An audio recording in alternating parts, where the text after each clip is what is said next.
Hi everyone. आज जो हम बात करेंगे वो कैंडल्स के बारे में बात करेंगे। सो बेसिकली कैंडल्स को आप प्राइस भी कहते हो, तो कैंडल्स आज समझते हैं कैंडल्स होता क्या है।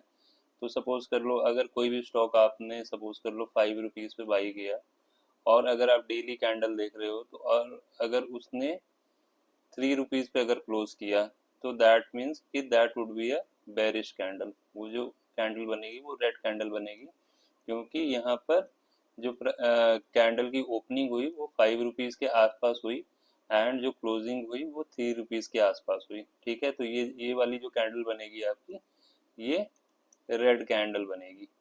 क्योंकि अगर सपोज कर लो आपने कोई स्टॉक 5 रुपए के आसपास खरीदा, 5 रुपए के आसपास खरीदने के बाद अगर डेली कैंडल देख रहे हो, तो अगर अगर वो 3 रुपए के आसपास क्लोज हो रही है, तो दैट मीन्स कि आपने इसमें 2 रुपीज़ का लॉस किया है। दैट मीन्स कि ये बेरिश कैंडल होगी। अब इस कैंडल में एक पार्ट ये आता है, विक आता है। ये तो ओपनिंग पार्ट हो गया, ये क्लोजिंग पार्ट हो गया।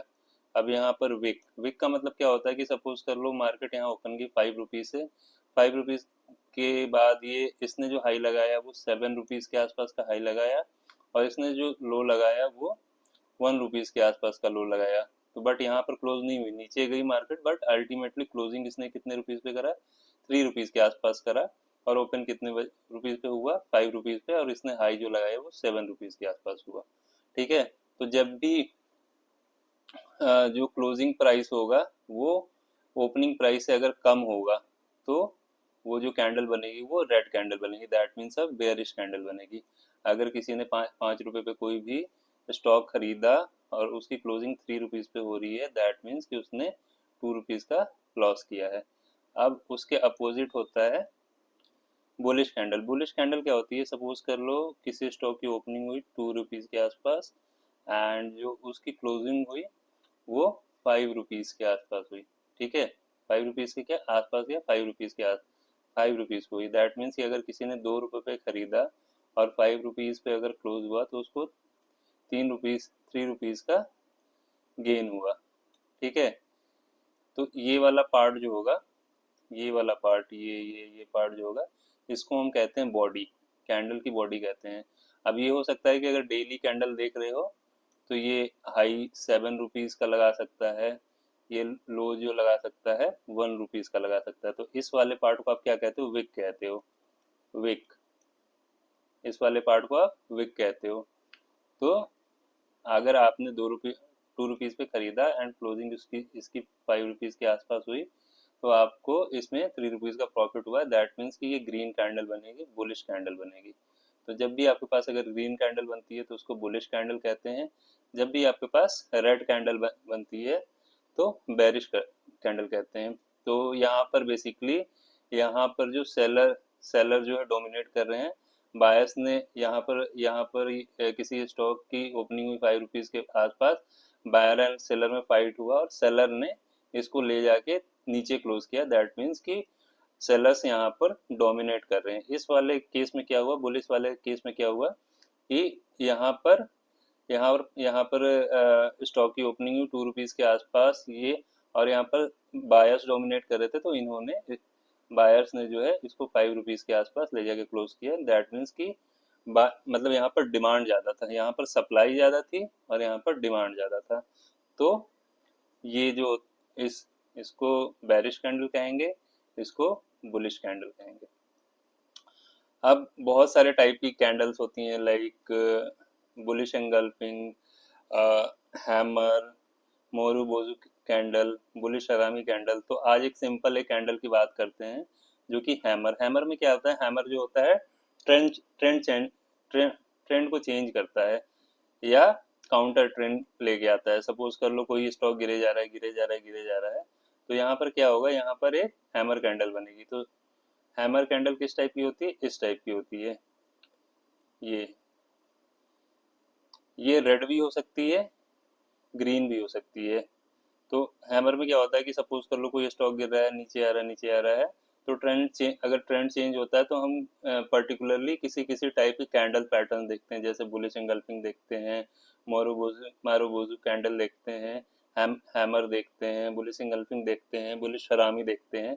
तो जब भी अगर आपको हैमर कैंडल बॉटम पे कहीं भी देखने को मिल रहा है, कहीं भी बॉटम पे हैमर कैंडल देखने को मिल रहा है, तो वो वहां से चांसेस ये होते हैं कि उस वाले स्टॉक का ट्रेंड चेंज हो सकता है। ये प्रोबेबिलिटी होती है कि हो सकता है कि नीचे भी चला जाए स्टॉक, बट प्रोबेबिलिटी बहुत ज़्यादा होती है कि कभी भी अगर बॉटम पे हैमर कैंडल बनता है तो वहां से ट्रेंड चेंज होने के चांसेस बहुत ज़्यादा हो सकते हैं। अगर कोई भी स्टॉक डाउन ट्रेंड में चल रहा है तो हो सकता है कि उस स्टॉक का ट्रेंड चेंज हो जाए और वो अपने अप ट्रेंड में चला जाए। तो हैमर कैंडल कैसी होती है, एक छोटी सी बॉडी होगी और नीचे बड़ा सा विक आपको देखने को मिलेगा। ये रेड भी हो सकती है, ग्रीन भी हो सकती है। ग्रीन होती है तो ज़्यादा इम्पैक्टफुल होती है, और रेड होती है तो मे भी हो सकता है कि उतना इम्पैक्टफुल ना हो। बट अगर कोई स्टॉक गिरे जा रहा है और बॉटम पे ग्रीन कलर की हैमर कैंडल बन रही है तो वो हो सकता है कि उस स्टॉक का या उस इंडाइस का ट्रेंड चेंज कर सकता है। तो चार्ट पे ट्राई करते हैं देखने का।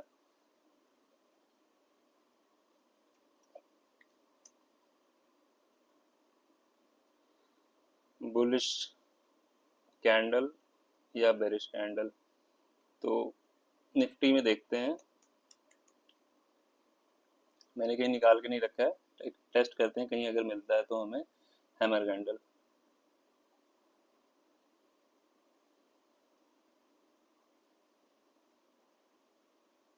आप यहाँ पर देखो, अगर इसको थोड़ा बड़ा करते हैं तो यहाँ पर ना एक आपको हैमर टाइप की कैंडल आपको यहाँ पर देखने को मिलेगी इस वाले पॉइंट पे।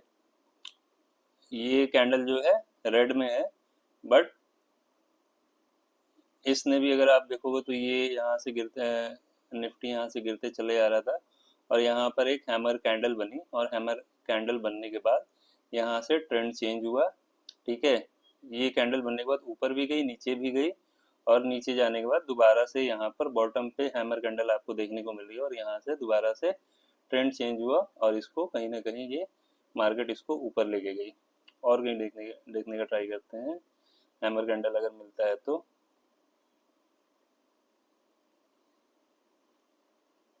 हैमर कैंडल जब भी देखना है आपको बॉटम पे देखना है, बॉटम पे देखोगे तभी आपको उसका इम्पैक्ट पता सही सही तरीके से देखने को आपको मिलेगा।